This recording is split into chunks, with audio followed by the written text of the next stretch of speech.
Kila siku ya Jumatatu na Alhamis, wafanyabiashara mbalimbali kufika katika eneo hili la mnada hapa Melitano kwa shughuli za kuuza na kununua ng'ombe. Kazi ya banda letu, yani haya mabanda yetu hasa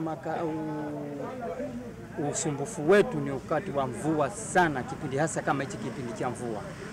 Kwa kweli hapa mvua ikinyesha hapa mule bandani hatukai kwa kweli. Sote tunaroa. Yani tunakaa tunanyunyua kama kuku. Sio anakuja tu hapa anasimama mvua inanyesha anasimama mpaka muda unafika inabidi mtu badala ya kukaa hapa pengine mvua imenyesha baada ya kukaa pumzike inakuwa anazidisha machofu. Kubwa ni makazi pamoja na choo na maji kwa ujumla. Banda wenyewe ni hilo hapo ni bovu, halafu halina makazi, yani hamuna vikalio. Ukenda chooni hamuna choo kimejefura maji mpaka juu manake.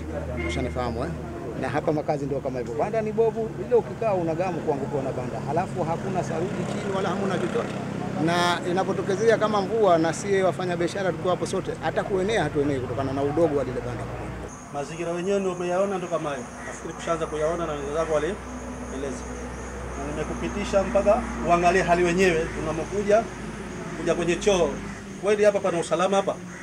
Kutokana na kadhia hizo ambazo zinaleta usumbufu kwa wafanyabiashara hao, wameiomba mamlaka husika kufanya matengenezo katika eneo hilo. Ombi letu ni kwamba watutengenezee makazi yaliyokuwa ni mazuri ambayo yanastahili kukaa binadamu.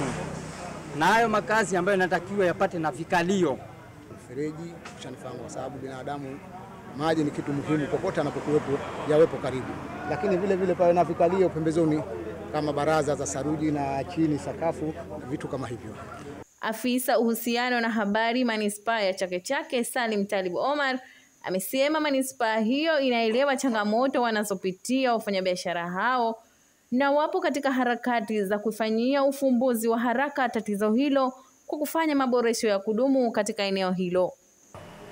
Tunajua umuhimu wake na ndio maana tunafanyia kwa haraka, ila kidogo kuna mambo hayajakaa sasa hivi. Kuna mabadiliko kidogo ya uongozi ambao umepita tayari, swala lilikuwa lishajadiliwa, lakini unajua katika serikali muda wote unaweza kuambiwa wewe ingia hapa, huyo ingia hapa. Kwa hiyo sasa huyo aliyepo tayari ndio swala anazungumziwa, kashazungumziwa na ndio tumo katika kulifanyia kutafutiwa fedha maana yake ambayo itaweza kukizi masuala ya haraka kwanza ili baadaye kuja kuwekwa kuja kufanywa maboresho ya kudumu.